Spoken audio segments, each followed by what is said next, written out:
Let's see.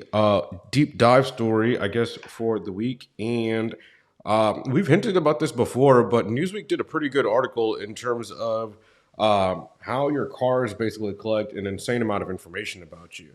And Yeah. it went through a lot of detail and gave a lot of examples of how exactly it's happening. But obviously, I think we all know that cars are getting more and more digitally connected, and cars have a lot of telemetry information about where you're going, how fast you're driving, the type of things you're doing, but also with the more I would say integrated infotainment systems also get, you also have an idea of what type of destinations you're going to, when you're going to them, what kind of music you listen to, all these different pieces of information, and really just not regulated very well at all, because every car maker can just create whatever they want to. There was a crazy story in the very beginning of this article where I think the government had a created a, I guess technically it's a wiretap, I think, on this car, and they basically used Sirius XM that was built into the car to track this car's location for 10 days, and or it was a search warrant, not a wiretap. And so we talked about in the past about how like Google was offering these like keyword search warrants basically, and now you have these like car search warrants that are tracking your location for 10 days based off of some software or technology that's baked into the car that you have no control over. Doesn't seem like a very good situation. But there's been a big rise of, I think, car data in general. A lot of these insurance companies have been popping up with added discounts. Every company I think has their own version of naming it, but you basically stick like some little tracker thing in your ODB or OBD, diagnostic port in your car, and that thing will have like a cellular connection, and it'll track exactly how fast you accelerate, how fast you brake, how you're driving, if there's any sudden movements, and allegedly it'll calculate insurance rates based on that. And so they call it like a safe driving discount or something along those lines. And it's really just used to track everything about you. And right now, I think most of the time they'll say that we won't charge you more for bad driving, but you can potentially get a discount. So most people think, oh, there's no harm in putting it in there if I can't get charged more for driving like a lunatic, but I can possibly, get a lowered rate. That's okay.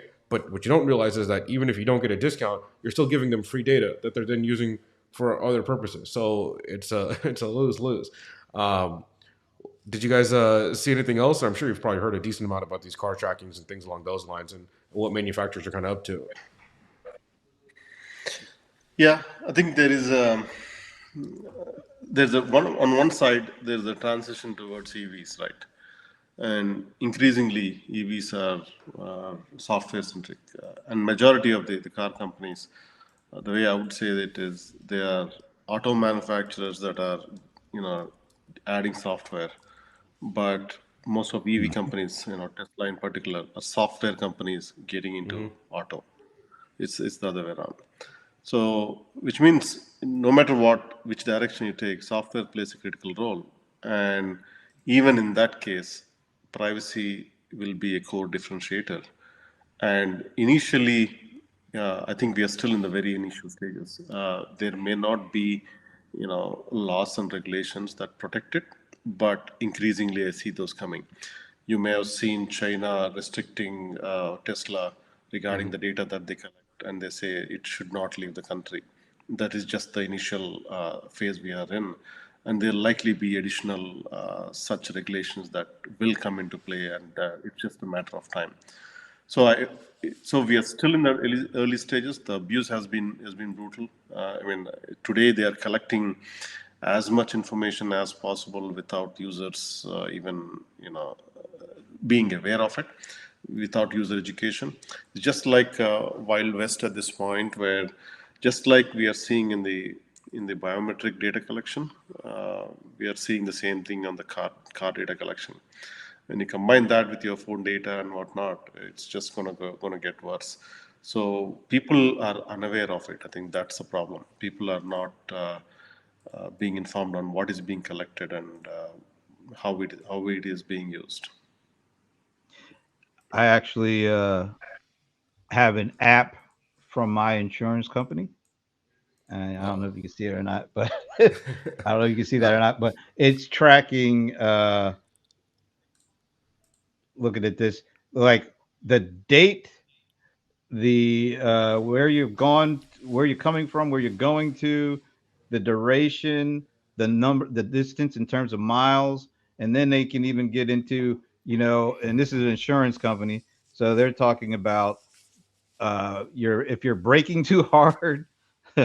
if you're distracted by way of you're on the phone, uh, all these different things. And so just in a short, like 10-minute trip, they're collecting all sorts of data about you and your, where you're going, maybe your behaviors, how you drive, all the, and they could probably tell you who you're talking to.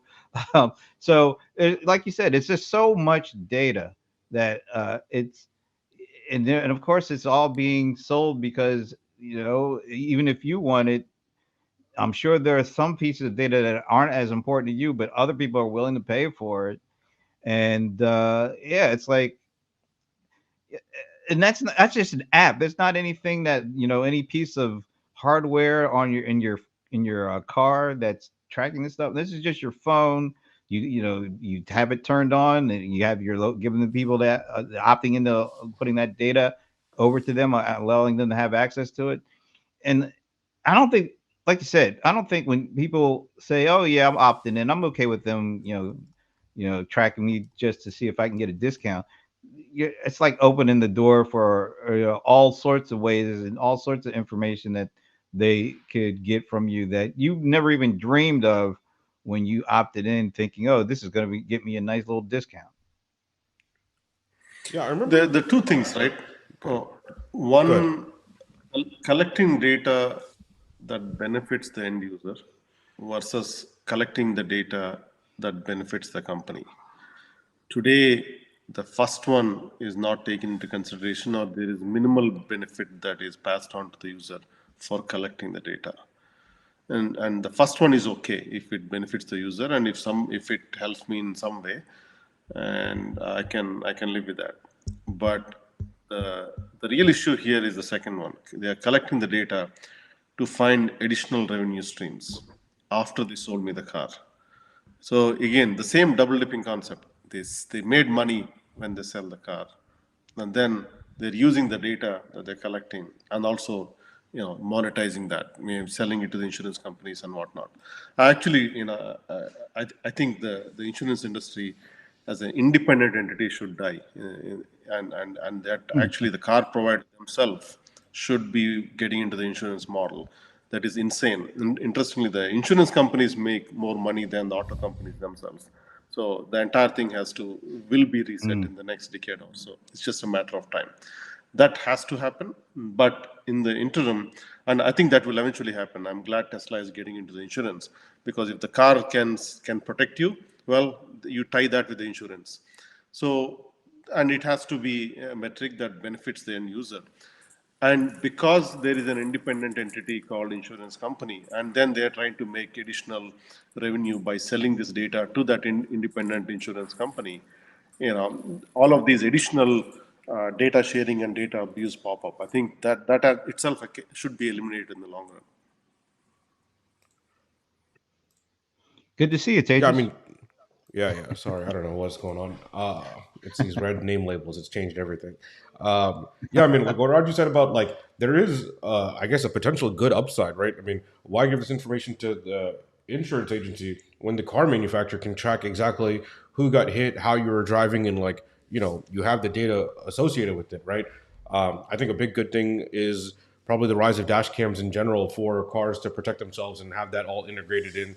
Arguably, you could probably make a privacy case for why dash cams are probably maybe not ideal or whatever, because you don't really know when you're being filmed. But at the end of the day, I think when it comes to safety and things like that, these types of things are important. And I think auto insurance is kind of a very outdated model, and they're trying to catch up by just kind of collecting what they can. But I don't see it going very well for these fellas.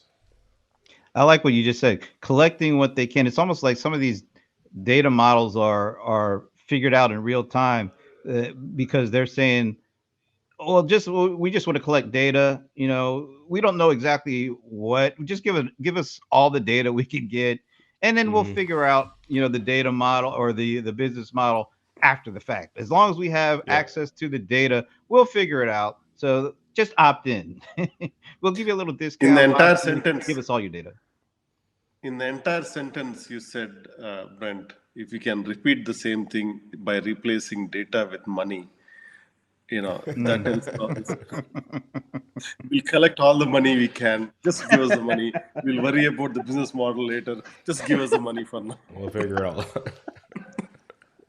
Yeah, just give it to us. We'll get back to you.